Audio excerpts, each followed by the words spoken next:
All right, I think we're on and ready to go. This is Mr. Hibbert, just making sure to contact with my AP kids here. Had you do a little bit of exercise yesterday, and I got some results as to what you guys think you need to work on. The number one result was this scary word, mass spectroscopy.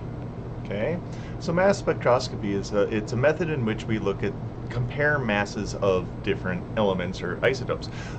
Remember that this guy, carbon, remember how selfish he is? Everything's based off carbon, and carbon is defined as having exactly 12 AMU. We'll look at that here in just a second, right? And so really with mass spectroscopy, what you end up having is what we call a mass to charge ratio. You don't even need to worry about it. Let's look at the concept. So the concept is you have this sample. Let's just pretend we're going to run a sample of carbon through a mass spectrometer. What we're first going to do is we're going to shoot it with a whole bunch of high energy electrons.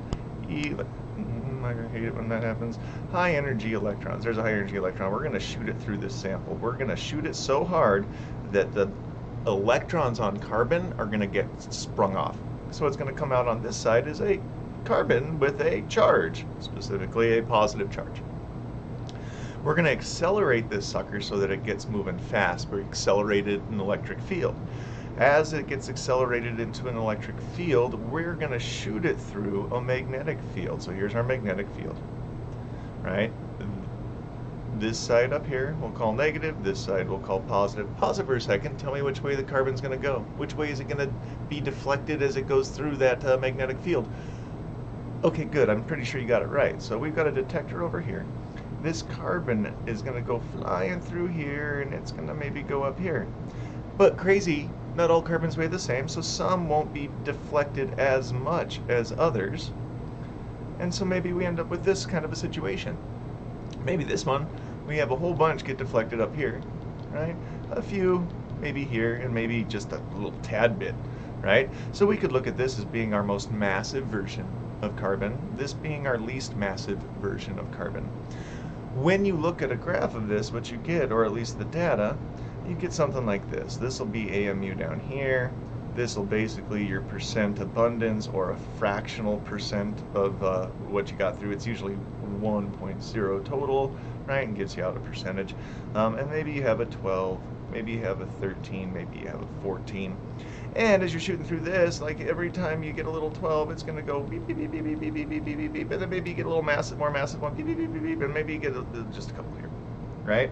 Well, when we start looking at this, what you can actually calculate here is you can actually calculate a ratio of masses. You could say that this is like, the mass of this is actually like 1.08 times the mass of C12, right? Because again, this is by definition, so we could actually calculate the true mass of this. It ends up being like 13 point, I can't even remember, okay, but it ends up being something.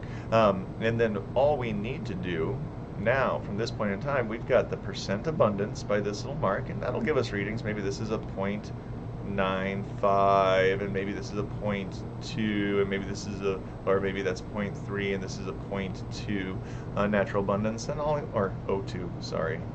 It is early, 0.02, 0.03. Then all we have to do, let me erase all this stuff. Hopefully we can see how this works. I'm going to erase this really quick. So once we have that graph, right, with our percent abundances, there's carbon 12, 13, 14, okay.